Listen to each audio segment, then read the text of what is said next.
All right, let's dial into the story of heat. We're going to explore the hidden energy inside chemical reactions, the stuff that makes things feel hot or cold, and really the stuff that powers pretty much everything. So let's get right to it. You know, it all starts with a really simple question you've definitely experienced. You crack open a hand warmer on a cold day, and it gets nice and toasty. Or maybe you twist one of those instant cold packs, and it gets freezing. How does that work? How can a chemical reaction do both? Well, it's actually the same science, just pointed in opposite directions. See, on one side, you've got the hand warmer. It's designed to have a reaction that gives out heat. It releases that energy into your hands. But the sports cold pack, it does the exact opposite. It has a reaction that actually takes in heat from its surroundings. That's why it feels so cold. It's literally pulling the heat from your skin. Okay, so when a reaction gives out heat, we've got a name for that. It's called exothermic. The chemical system itself is losing energy by transferring it out to the surroundings. And here's the easiest way you'll ever remember this. For an exothermic reaction, heat exits the system. Simple as that. And the opposite? Well, that's an endothermic reaction. That's our cold pack. It absorbs heat from everything around it, which makes those surroundings feel colder. And you guessed it, for an endothermic reaction, heat enters the system. It's a neat little trick, right? So it's one thing to feel this energy transfer, but for scientists, the real challenge for centuries was how to actually measure it. I mean, how do you put a number on something as invisible as heat?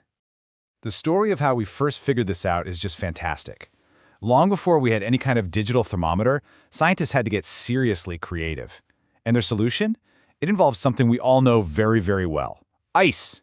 So get this. Back in the 1780s, the famous scientists Antoine Lavoisier and Pierre-Simon Laplace built this incredible device. It's called an ice calorimeter, and they wanted to measure the body heat coming off a living animal. So what did they do? They put a guinea pig inside a chamber that was completely surrounded by ice.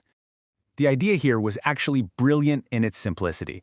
The body heat coming from the little guinea pig would, of course, melt the ice. So all they had to do was collect the water that dripped out and then weigh it. They already knew exactly how much heat energy it took to melt 1 gram of ice, so the total weight of the water gave them the exact amount of heat the animal produced. So clever. Now that incredible experiment really laid the foundation for how we measure heat today, in a process called calorimetry. And it all kind of boils down to two main principles. Either we measure how much a substance's temperature changes when you add heat, or we measure how heat flows from a hot spot to a cold spot. But you know, just measuring heat in your own lab isn't quite enough. If science is going to work globally, everyone needs to be using the same ruler. An experiment in one country needs to be perfectly comparable to an experiment in another. We needed a universal standard. We needed a universal yardstick for this stuff. Think of it like creating a level playing field for every single chemical reaction, so that no matter where you are in the world, you're measuring from the exact same starting line. And that yardstick is called the standard enthalpy of formation. Okay, that sounds really complicated, I know, but let's break it down. Enthalpy is just a more precise scientific way of saying the total heat content. So this measurement is just the change in heat you get when you form exactly 1 mole of a substance from its most basic elements, all under very specific, standard conditions, 25 degrees Celsius and 1 atmosphere of pressure. And the energy involved can be wildly different depending on what you're making. For instance, when you form aluminum oxide, which is pretty much just rust on aluminum, it's a hugely exothermic reaction. It releases almost 1,700 kilojoules of energy. But then you have something unstable, like acetylene gas for welding. It's highly endothermic. You have to pump a ton of energy into it just to get it to form. So once we have these standard energy values for thousands and thousands of compounds, what can we actually do with them? Well, this is where the real magic happens. We can start to do something that's kind of like chemical arithmetic. It's all thanks to a very powerful idea called Hess's law. Basically, it says that the total energy change in a chemical reaction doesn't care about the path you take to get there. It's always the same from start to finish. And here's the really important part. That means we can calculate the energy of a reaction without ever having to actually run the experiment.